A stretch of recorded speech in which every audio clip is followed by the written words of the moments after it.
Le journal sur CamNews 24, bienvenue à tous. La vitrine. Conférence économique internationale, le Cameroun a tout pour séduire les investisseurs. Lors de son discours à ses distingués hôtes, le président Paul Biya a mis en exergue les atouts dont dispose son pays, le Cameroun.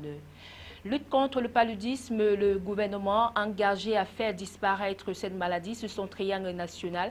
À cet effet, une campagne chimio-préventive de prévention est en vue dans la partie septentrionale du Cameroun. Et puis, à la Cour suprême, le Babia affiche depuis ce 18 mai 2016 20 ans de prison pour l'ancien ministre d'État en charge de l'administration territoriale et de la décentralisation, Marafa Amidou Yaya. Une fois de plus, bienvenue au journal sur CamNews 24. Conférence économique internationale, le président Paul Biya vante le riche potentiel économique et les nombreuses opportunités d'investissement de son pays, le Cameroun, appelant l'engagement des investisseurs, acteurs des milieux d'affaires et des secteurs publics et privés étrangers à apporter les contributions à la création des richesses dans son pays. Jean-Pierre Bitongo, Joseph Ateba, donnant à nous joie pour le compte rendu. Le discours du chef de l'État prononcé à Yaoundé à l'occasion de la conférence économique internationale n'a pas laissé indifférent ces autres personnalités du monde des affaires, de l'économie, de la finance internationale et de la politique du Cameroun, d'Afrique et du monde, invités pour étudier les opportunités de partenariat autour du développement, de la réalisation et du financement de nombreux projets structurants sur lesquels le Cameroun est engagé. Ce genre de forum et le discours du président de la République est un discours hautement compréhensible et je pense qu'il a souligné l'attractivité du Cameroun par rapport aux investisseurs étrangers ou même les investissements locaux. C'est vrai, tout ce qui a été dit dans la salle est tout à fait encourageant. Le Cameroun est un havre de paix, contrairement à ce que parfois les gens disent, mais quoi qu'il arrive, nous avons une croissance de 5,5%. Nous pensons véritablement qu'avec ce genre de forum, nous pouvons atteindre une croissance à double chiffre.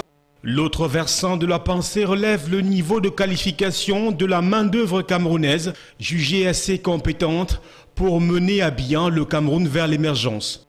Et comme on a beaucoup de choses à vendre, le Cameroun a à vendre ses compétences. Vous l'avez entendu. Le niveau de qualification des Camerounais est assez élevé. Il a à vendre son sens de l'entrepreneurship. Les Camerounais sont au monde parmi les plus entrepreneurs.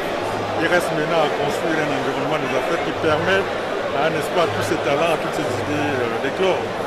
C'est dans cette détermination des Camerounais que l'on est en droit de croire que les conclusions auxquelles vont aboutir cette conférence vont être d'une grande importance pour l'avenir du pays. Le président Paul Biya a donc personnellement présidé la cérémonie d'ouverture de la conférence économique internationale qui abrite Yaoundé jusqu'à ce 18 mai. Les assises placées sur le thème « Investir au Cameroun, terre d'attractivité » interpellent à plus d'un titre les investisseurs locaux qui ont massivement répondu présents à cette rencontre. Jean-Pierre Bitongo, Joseph Ateba, Vadès Kungan pour le récit. La journée du 17 mai 2016 amorce sa 11e heure lorsque le chef de l'État camerounais fait son entrée dans la salle des travaux. Avant les différentes prises de parole, honneur est fait aux couleurs nationales. Dans son mot de bienvenue, le délégué du gouvernement auprès de la communauté urbaine de Yaoundé, Gilbert Timiévouna, soutient que le Cameroun est économiquement viable et demande aux investisseurs à venir participer dans les grands chantiers de l'émergence du Cameroun. Après le premier magistrat de la ville de Yaoundé, la salle est attentive au discours d'ouverture de l'initiateur de cette rencontre inédite. 17 minutes suffisent au président Paul Biya pour mettre en exergue le riche potentiel économique et les nombreuses opportunités d'investissement de son pays. Pays le plus peuplé de la zone CEMAC, partageant plus de 1500 km de frontières avec le Nigeria, première économie d'Afrique, le Cameroun se distingue par sa position stratégique au carrefour de l'Afrique de l'Ouest et du Centre, à l'intersection des zones CEDEAO et CEMAC.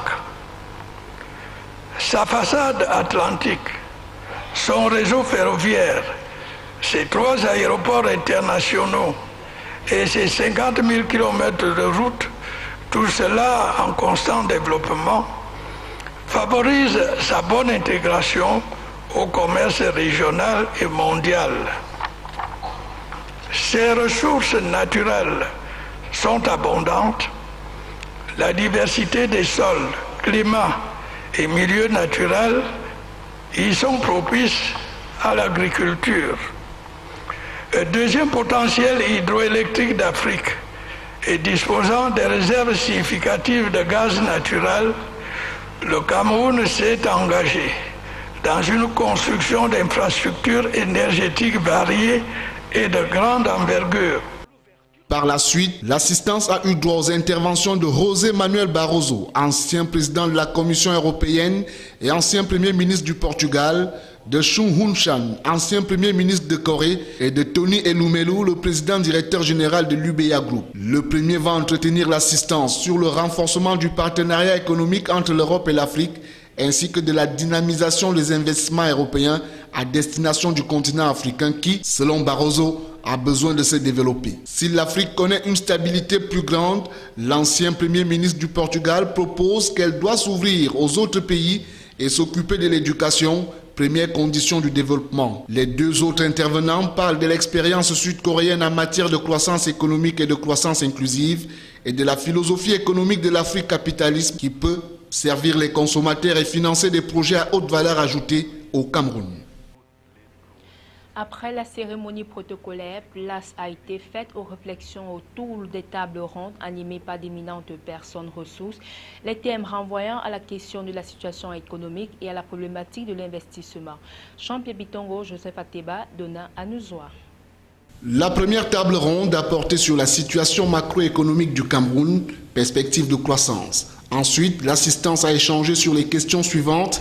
Quelles sont les conditions et les facteurs à réunir pour que l'économie génère une croissance encore plus soutenue et riche en emplois? Comment garantir que la croissance entraîne le développement? Quels sont les secteurs les plus porteurs? La deuxième était axée sur la contribution du secteur privé à la croissance de l'Afrique et du Cameroun, avec une première partie concernant les regards croisés sur le rôle du secteur privé dans la croissance en Afrique et la deuxième partie retenant le Cameroun comme secteur privé dynamique de croissance. La troisième table ronde s'est appesantie sur la dynamique de croissance du secteur privé au Cameroun, la quatrième sur l'attractivité financière du Cameroun et la cinquième sur l'économie numérique et croissance.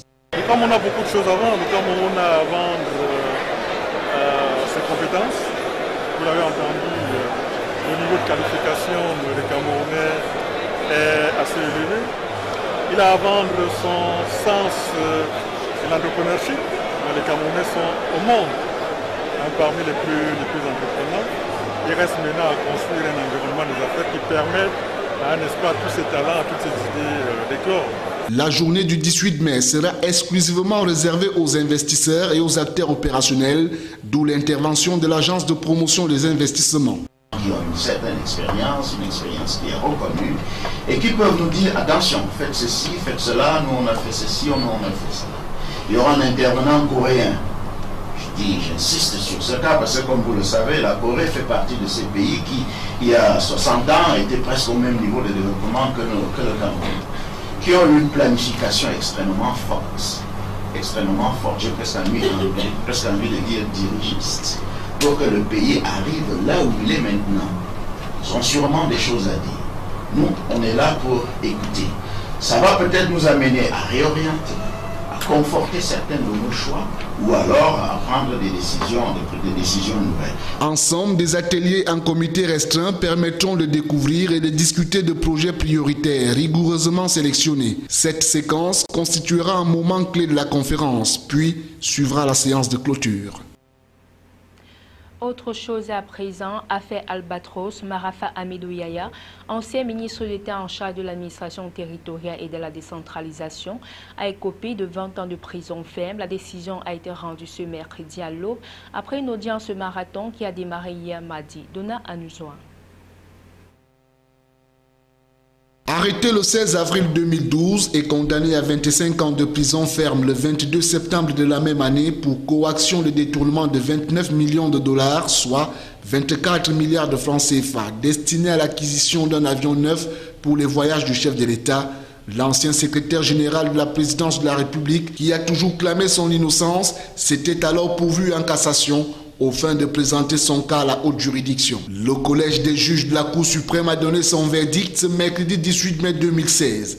L'ancien haut commis de l'État a écopé de 20 ans de prison ferme. L'ancien ministre d'État en charge de l'administration territoriale et de la décentralisation, considéré comme un prisonnier politique par le département d'État américain, avec le soutien de certains ONG qui indiquent que le seul tort de l'ex-membre du gouvernement est d'avoir envisagé la succession du président, bénéficie aussi sur Internet d'une campagne internationale baptisée Libérer Marafa et dont le but est de mettre la pression sur les autorités. Les mêmes canaux cybernétiques déconstruisent cette thèse et relaient la forte implication de Marafa dans ce qui est qualifié selon eux de coup d'état scientifique manqué contre le président Biya. Lutte contre le paludisme, le gouvernement veut améliorer l'offre des soins mis à la disposition des enfants âgés de 3 mois à 5 ans. Le ministre de la Santé publique a annoncé le 16 mai 2016 à Yaoundé la chimioprévention pour contrer le paludisme, notamment dans les régions du Nord et de l'extrême Nord où le taux de mortalité est élevé. Jean-Pierre Bitongo, Joseph Ateba. L'importante annonce a été faite par le ministre André Mamafouda de la Santé publique au cours de la célébration de la 22e édition de la Journée internationale de la famille. Ainsi a-t-il fait savoir qu'en 2012, 192 456 enfants arrivés au stade du paludisme simple ont été traités. Ont également été traités 114 057 enfants arrivés au stade du paludisme grave. Cette année, à partir de juillet, la chimioprévention en direction de 1 445 495 enfants âgés de 3 mois à 5 ans, dont 539 431 dans la région du Nord, 908 064 dans la région de l'extrême Nord. En fait, la chimioprévention est une technique d'immunisation consistant à administrer à une personne des médicaments, vitamines, minéraux ou autres produits pour diminuer son risque de développer une maladie donnée. Et la chimioprévention du paludisme consiste en une administration intermittente de protocoles thérapeutiques complets d'antipaludiques aux enfants dans les zones où la maladie résiste et cause du tort aux familles. C'est en mars 2012 que l'OMS, l'Organisation mondiale de la santé, a publié ses recommandations sur la chimioprévention du paludisme saisonnier. Avant cette date, cette technique était citée dans la littérature de recherche en tant que traitement préventif intermittent des enfants. En décembre 2012, l'OMS a publié un guide de mise en œuvre pour assister les pays dans l'adoption et la mise en œuvre de cette nouvelle intervention. Toujours en santé, la 26e promotion des étudiants infirmiers diplômés d'État et aides-soignants ont procédé ce mardi 17 mai 2016 à une série de soutenances qui devrait durer 3 jours. À l'ouverture des évaluations, le délégué régional de la santé publique pour le littoral et le directeur des IDE ont exprimé toute la confiance qu'ils portent à ces infirmiers en puissance. Le point avec Colombe Katal, Josué Ngongang. L'école des infirmiers diplômés d'État et des aides-soignants de Douala a procédé ce mardi 17 mai 2016 dans les locaux de l'hôpital à Kintini à l'ouverture des soutenances de fin d'études de sa 26e promotion. Sous la coordination de Dr Martin Yambabéas, délégué régional de la santé publique pour le littoral, 66 étudiants présenteront jusqu'au 19 mai prochain les résultats de leurs recherches sur des thèmes divers, portant entre autres sur la lutte contre des grossesses précoces chez la jeune fille. Le docteur Jean-Paul Zoche-Mengwe, président des IDAS, a souligné les difficultés rencontrées au cours des 3 années qu'a duré la formation, au rang desquelles une insuffisance des formateurs. Le responsable de cet institut a toutefois signifié toute la confiance qu'il porte à cette promotion. Certifié, et là en tant que chercheur et méthodologue, que les travaux sont satisfaisants. Ils sont satisfaisants. Je crois qu'ils seront jugés tout à l'heure. Vous savez, pour accepter, n'est-ce pas, que les gens déposent leurs travaux de fin d'études, il faut l'aval, n'est-ce pas, du jury. Un jury qui se sentirait lésé, ou tout au moins un élève qui aura des insuffisances ne peut pas voir son travail accepté pour dépôt. Le délégué régional a quant à lui réaffirmé combien la formation dans le secteur de la santé reste un champ inexploité pourtant pourvoyeur d'emploi. Si quelqu'un se pose la question, qu'est-ce que je dois faire après avoir été formé infirmier, sage-femme, aide-soignant ou médecin? c'est une question qui nous laisse perplexes. Parce qu'il y a le travail. Un infirmier, eh bien, on peut exercer, n'est-ce pas, dans n'importe quelle institution, travailler en entreprise, on peut travailler dans le milieu hospitalier, public ou privé, ainsi de suite, ainsi de suite. Donc, le champ est là. Et le champ est tout à fait ouvert. Il n'y a pas lieu de donner la morosité aux étudiants. Les étudiants ont été encouragés à respecter l'éthique et la déontologie que leur impose ce corps de métier. Quelques-uns établissent d'ores et déjà une feuille de route en perspective. Au commencement, nous pensons d'abord entrer dans des hôpitaux publics. Je pense que le perfectionnement pourra nous donner aussi les compétences, la possibilité d'acquérir des compétences déjà pour un. Et bon, on ne sait jamais, il n'y a que le ciel qui pourra nous orienter. Chacun a son étoile. Les apprenants étaient évalués sous les regards à la fois anxieux et encourageants de leurs proches parents. Il faut noter qu'après la phase des soutenances, suivront celle des certificats d'examen pour les plus méritants. Le condensé de l'actualité au-delà de nos frontières avec l'AFP. Les policiers dans la rue ce mercredi pour dénoncer la haine anti-flic et demander plus de moyens pour faire face aux casseurs. Des manifestations sont prévues dans tout le pays tout au long de cette journée. Une première après 2 mois d'affrontements parfois violents comme hier à Paris en marge de la mobilisation contre la loi travail. Une mobilisation contre la loi qui ne faiblit pas. Avant la journée de demain où de nouvelles manifestations sont prévues, la grève affecte les transports avec des perturbations du côté de la SNCF. En pleine crise économique, politique et sociale, le Venezuela s'apprête à vivre une journée à haut risque. L'opposition a appelé la population et l'armée à descendre dans la rue pour exiger le départ du président Maduro. Selon des sondages, 7 Vénézuéliens sur 10 désapprouvent la politique gouvernementale. Aux États-Unis, Hillary Clinton n'en a pas terminé avec Bernie Sanders. Victorieux dans l'Oregon, le candidat démocrate a promis de rester dans la course à l'investiture jusqu'à la fin. Allez les Bleus, l'équipe de France est arrivée hier à Biarritz où elle effectue jusqu'à samedi son premier stage de préparation pour l'Euro 2016. Au programme, du sport bien sûr, mais aussi des temps de récupération bien mérités après une longue saison. C'est ici que nous mettons un terme à cette édition d'information. Merci à tous de l'avoir suivi.